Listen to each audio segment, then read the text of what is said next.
নমস্কার। পাঁচ মিশালির আজকের পর্বে সকলকে স্বাগত। এর আগে আমরা আমাদের প্রতিবেদনে বাংলাদেশের ঢাকা বিশ্ববিদ্যালয়ের নির্বাচন নিয়ে আপনাদের সঙ্গে কথা বলেছিলাম। নির্বাচনের প্রেক্ষাপট বিশ্লেষণ করেছিলেন বিশিষ্ট সাংবাদিক তরুণ চক্রবর্তী। আজ তরুণ চক্রবর্তীর সঙ্গে ফের আরেকবার কথা হবে নির্বাচনের ফল প্রকাশের পর। তরুণ, আপনাকে পাঁচ মিশালিতে স্বাগত। ধন্যবাদ আপনাকে। আপনি ইতিমধ্যেই ঢাকা বিশ্ববিদ্যালয়ের নির্বাচনের ফল দেখেছেন। আপনার প্রাথমিক প্রতিক্রিয়া কি? প্রাথমিকভাবে আমার মনে হয়েছে ঢাকা বিশ্ববিদ্যালয়ের ফলাফল যেটা বাংলাদেশের রাজনীতিতে অত্যন্ত গুরুত্বপূর্ণ ভূমিকা রাখে। কারণ বিভিন্ন আন্দোলনের আঁতুড়ঘর তো বাংলাদেশের ঢাকা বিশ্ববিদ্যালয়।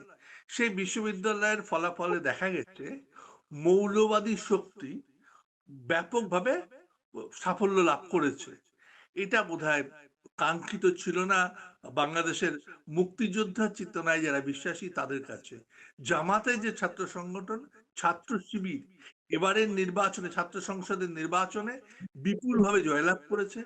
এইটা এই নির্বাচনকে তাই মানে ব্যর্থ নির্বাচন বলে আখ্যায়িত করেছে ছাত্রদল, যারা বিএনপির ছাত্র সংগঠন। কারণ তাদের অভিযোগ যে পদে পদে জামাতকে, জামাতের ছাত্র শিবিরকে সুবিধা করে দিতে চেয়েছে বিশ্ববিদ্যালয় কর্তৃপক্ষ। এই নির্বাচন, যেটা ভাবা হয়েছিল যে অন্তর্বর্তী সরকারের আমলে একটা সুষ্ঠু নির্বাচন হবে, অবাধ নির্বাচন হবে, কিন্তু বিভিন্ন অভিযোগে, যেসব অভিযোগ উঠে এসছে তাতে দেখা গেছে যে মৌলবাদ বিরোধী শক্তি যারা রয়েছে, মৌলবাদীদের অসাম্প্রদায়িক চেতনায় যারা বিশ্বাসী, যেমন ছাত্রদল, যেমন বামপন্থীরা, তারা বলছে যে পক্ষপাতমূলক নির্বাচন হয়েছে এবং এই নির্বাচন মোটেই অংশগ্রহণমূলক হয়নি। আমরা জানি শেখ হাসিনার বিরুদ্ধে সবচেয়ে বড় অভিযোগ ছিল তিনি নির্বাচনকে প্রহসনে পরিণত করেছিলেন। কিন্তু দেখা যাচ্ছে ডক্টর মোহাম্মদ ইউনূসের শাসনামলে যে নির্বাচনটি হলো, প্রথম যে নির্বাচনটি হলো, সেই নির্বাচনেও একই অভিযোগে, একই পক্ষপাতের অভিযোগে অভিযুক্ত হলো, কালিমালিপ্ত হলো ডাকসুর নির্বাচন, ঢাকা বিদ্যালয় কেন্দ্রীয় ছাত্র সংসদের নির্বাচন। আমরা যখন এই আলোচনা করছি তখন জাহাঙ্গীরনগর বিশ্ববিদ্যালয়ের নির্বাচন চলছে, সেখান থেকেও ব্যাপক কারচুপির অভিযোগ উঠছে এবং সেই কারচুপিটা করা হচ্ছে জামাতের যে ছাত্র সংগঠন, ছাত্র শিবিরকে জেতানোর জন্য। বাংলাদেশের বিভিন্ন শিক্ষা প্রতিষ্ঠান মৌলবাদী শক্তিগুলি দখল করার চেষ্টা করছে। অধ্যাপক নিয়োগ থেকে শুরু করে, উপাচার্য নিয়োগ থেকে শুরু করে, অসাম্প্রদায়িক লোকজনকে সরিয়ে সাম্প্রদায়িক চিন্তা ভাবনায়, মৌলবাদী চিন্তা ভাবনায় যারা বিশ্বাসী তাদেরকে বসানোর একটা প্রক্রিয়া চলছে। সেই দিক থেকে এবং গণতন্ত্রের পক্ষে একটা মারাত্মক ক্ষতিকারক একটা শক্তির উত্থান হচ্ছে, যারা মুক্তিযুদ্ধের চেতনাকে বিশ্বাস করে না, তাদেরকে ক্ষমতায় বসানো হচ্ছে বলে অভিযোগ। আমরা যে অভিযোগ পাচ্ছি তাতে শুনতে পাচ্ছি যে পক্ষপাতমূলক এবং মানে জালিয়াতির মাধ্যমে, নির্বাচনকে প্রহসনে পরিণত করার মাধ্যমে জামাতের ছাত্র শিবির ছাত্র সংসদ দখল করছে। এটা সত্যি বাংলাদেশের সাধারণ মানুষের জন্য যথেষ্ট উদ্বেগজনক। আপনি বলছেন যে নির্বাচনে কারচুপি হয়েছে, জামাত শিবিরকে বাড়তি সুবিধে দেওয়ার জন্য প্রশাসন কাজ করেছে।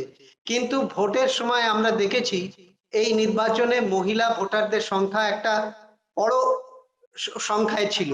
সেই মহিলা ভোটাররা কিন্তু বিপুল সংখ্যায় ভোট দিয়েছেন এবং তারা কিন্তু প্রকাশ্যেই শিবির প্রতিনিধিদের সমর্থন করেছেন। এই বিষয়টা কিভাবে দেখছেন?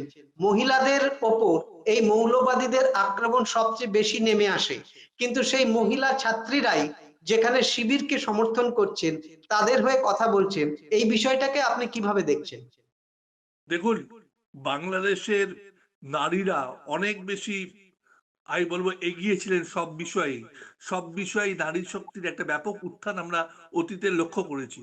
যখন কোনো নির্বাচিত সরকার থাকে তখন নারীরা বিভিন্ন রাষ্ট্র ক্ষমতা তো একসময় শেখ হাসিনা বা বেগম খালেদা জিয়ার হাতেই ছিল, কিন্তু এই নির্বাচনে আমরা যদি দেখি যতজন প্রার্থী হয়েছেন তার মাত্র 13% ছিলেন নারী প্রার্থী, অথচ 48%-এর বেশি ভোটার তারা নারী। এই ছাত্রী আর কি, ছাত্রীদের ভোট সবচেয়ে 48% ছিল, পুরুষদের প্রায় সমান, কিন্তু প্রার্থী করা হয়েছে 13%-কে, মাত্র 13%-কে। এই জামাত এবং যে কোনো ফান্ডামেন্টাল গ্রুপই আমরা জানি নারী শক্তির উত্থানের বিরোধী। তারা চায় নারী অবগুণ্ঠিত হয়ে ঘর সংসারে থাকুক, বোরখা পড়ুক, হিজাব পড়ুক। তাদেরকে, তাদের উন্নয়ন কোনো মৌলবাদী সংগঠনই চায় না।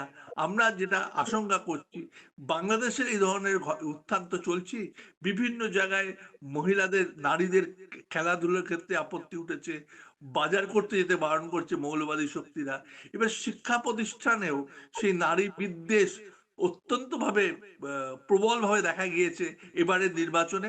সামাজিক মাধ্যমে নারী প্রার্থীদের যেভাবে আক্রমণ করা হয়েছে, অতীতে এরকম অশালীন আক্রমণ হয়নি।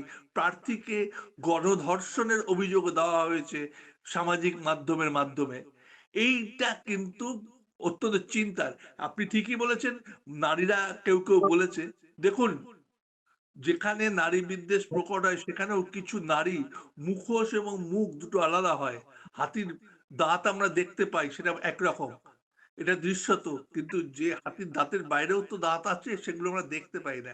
এইটা সবচেয়ে বড় সমস্যা বাংলাদেশের নির্বাচনে। এবার যে ছাত্র সংসদের যে নির্বাচন হচ্ছে, এখনো যেটা চলছে এবং আগামী দিনে যে নির্বাচন আসছে, এই নির্বাচন যে জাতীয় সংসদের নির্বাচনে এর কতটা প্রভাব পড়বে, কতটা সুষ্ঠু এবং অবাধ নির্বাচন হবে জাতীয় সংসদের, এই সরকার করতে পারবে, তা নিয়ে কিন্তু সন্দেহ ইতিমধ্যেই দানা বাঁধতে শুরু করেছে। বাংলাদেশের এই যে ঢাকা বিশ্ববিদ্যালয় নির্বাচন হলো, তাতে প্রধান প্রতিপক্ষ ছিল বিএনপি শিবির, তাদের ছাত্র সংগঠন। তাদের অভিযোগ যে এই নির্বাচনে যারা ভোটে লড়তে পারেনি, অর্থাৎ আওয়ামী লীগের ছাত্র সংগঠন ছাত্রলীগ, তারা জামাত শিবিরকে ভোট দিয়েছে।